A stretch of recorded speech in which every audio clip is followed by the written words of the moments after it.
It's time to get angry. Because, for the Vancouver Canucks fan watching this video, let's bring up some stuff from the past. And I guess we'll have some Canadiens fans here too, probably, because we're talking about a guy who was a Vancouver Canuck, who is now a Canadian. Yeah, I really don't know how to get past saying that without kind of pausing up my words here, but today we're talking about Tyler Toffoli, because in an article published just under a week ago by Ian McIntyre, we had ourselves a little piece of, let's just say, not even news. It's not news, it's just a sentence or two that kind of goes over something that I wanted to talk about here in this video. The article in question is Roster Assessment. Did the Vancouver Canucks improve after their eventful offseason? And long story short, we're not getting into that. That's a different video for a different day. But Ian McIntyre does go over the ups and the downs and the acquisitions and the losses for the Vancouver Canucks in their 2020 offseason, which came after their elimination by the Vegas Golden Knights in the second round of the playoffs, yada yada yada, you know the story. But what we have here is a little bit of a tidbit on Tyler Toffoli, the guy whom made his return to the Vancouver Canucks roster after a lackluster Game 1 against the Wild, which caused him to actually leave the team because he was out with a, I don't even know if it was actually revealed. Yeah, it was just unfit to play. Yeah, remember that? Yeah, that was a long time ago. But he did come back in Game 2 against Vegas. He scored a few points. He was really nice, very good. And Canucks fans were like, yes, this guy is a good, productive point producer for us. He had 10 points in the 10 regular season games he had with the Vancouver Canucks, right? He was good. But the Canucks lost him to free agency. So, what's written here is the biggest hole in the roster was created by the free agent departure of first-line winger Tyler Toffoli, who left for Montreal. Toffoli's exit was essentially a byproduct of general manager Jim Benning trading for Nate Schmidt as an upgrade over the departed Chris Tanev, along with his $5.95 million cap hit from the Vegas Golden Knights.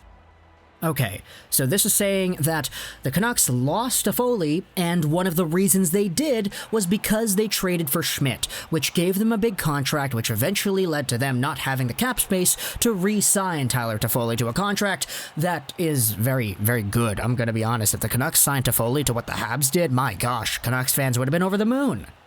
But take a look at this. After replacing Jacob Markstrom with Washington Capitals free agent Braden Holtby, it would have been difficult for the Canucks to afford both Toffoli and Schmidt, although Benning told Sportsnet this week that he was working on a deal to open up more cap space when the winger signed with the Canadiens on the fourth day of free agency. Huh? Jim Benning was working on a deal to free up money to get Toffoli back, only to have Tyler Toffoli sign with Montreal before the Benning deal would have been made. And now what? What happens now? We're at November 15th. Toffoli signed on October 12th. It's been a month. It's been 1 month since Toffoli signed with Montreal, and a month since Jim Benning was reportedly getting a trade done to move out money. What gives, man? My biggest question here is, first and foremost, okay, you lost out on the free agent. Cool. That's something that I guess you did have control over. Yeah, you didn't open up your money earlier to get the money to re-sign him, but at the end of the day, that's one thing. The other thing comes with the team, because the Vancouver Canucks right now are over the salary cap.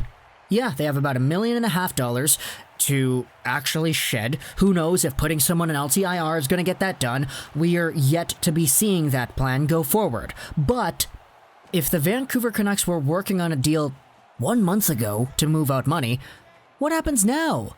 I don't know if it takes 1 month to make a trade, man. If Jim Benning was in a position where his intention was to make this trade ASAP because he wanted to re-sign Toffoli, he wouldn't have waited 1 month to get a deal done. Think about it. Tyler Toffoli's a free agent. He's a guy whom a lot of people out there in the market are going to be interested in because he's a good player. He's not asking for much. Montreal got him for cheap, and Vancouver's in a spot where they just need to make a trade, move out some money, and get Toffoli back in the same day. Maybe in the next 48 hours or so. Who knows? But you lose out on the free agent, and what do you do next? You don't continue with the trade? It's been months since we've seen a Vancouver trade.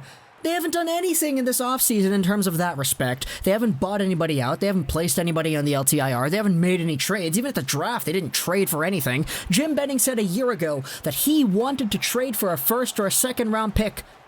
It didn't happen. Nothing happened. This team didn't make any trades whatsoever.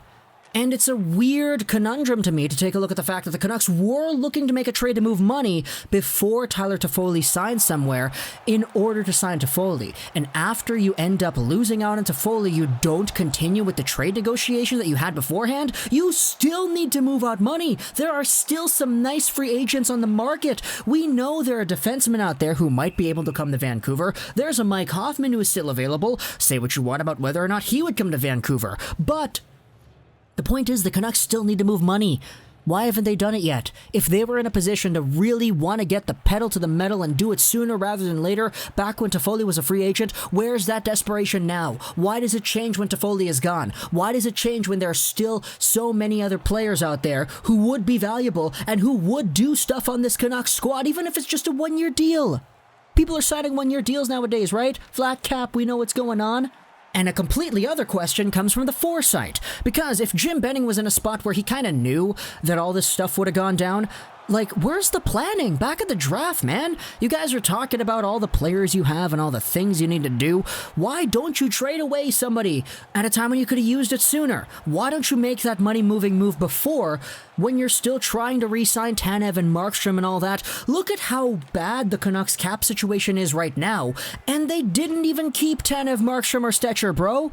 I know they got Braden Holtby, and I know they got Nate Schmidt, and you could use the monetary values in those deals to balance out what would have been the other players. I get that.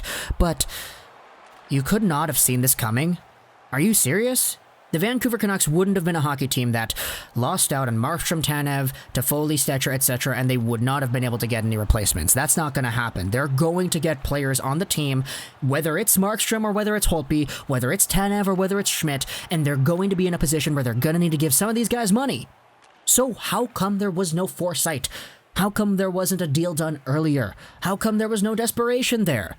I've said this a whole bunch over the past, 2-3 years, pretty sure, but Jim Benning is very conservative with his trades. We know that the Vancouver Canucks don't like to make trades often, and when it comes to, I think, the overall amount of trades that teams have made over the past few years, I think Vancouver's dead last. That was a stat that I read somewhere a long time ago. I don't know if it's true now. It better be true now. The Vancouver Canucks have only made 2 trades in the year 2020, and one of them was for Tyler Toffoli, man. Oh my goodness. It's weird. It's very, very weird. And the reports say that they were going to move out money until Toffoli signed with Montreal, which made their move that they wanted to do mute? How does that even work, man? What's the philosophy behind that?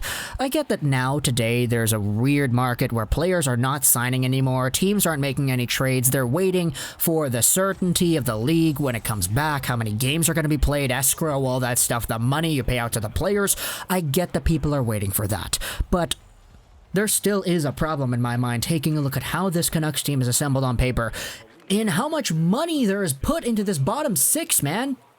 We've gone through this entire commentary without even mentioning the monetary values once. Beagle, Roussel, Sutter, Eriksson, all these guys, man. Don't you love spending a quarter of your roster on these guys over here?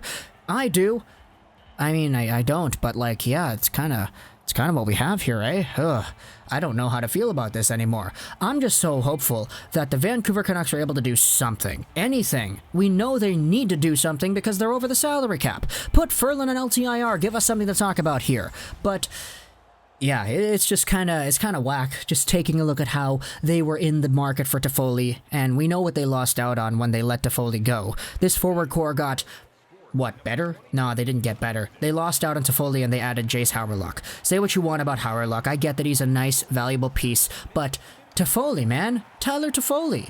You better be really hoping that Bo Horvat carries over that 10-goal performance in the playoffs into the regular season and scores at, just under a goal a game. You better be hoping that JT Miller gets another 70-point season, maybe even an 80-point season, and that Elias Pettersson explodes to compensate for the losses on your forward core, because we're not going to see any big improvements from guys like Tanner Pearson. I'm sorry. He's not the kind of guy that I think improves significantly over the offseason. Same can be said about everybody in our bottom 6. You think Antoine Roussel going to improve? That guy was scoring at a 26-point pace in the regular season, and his career high is 31 points.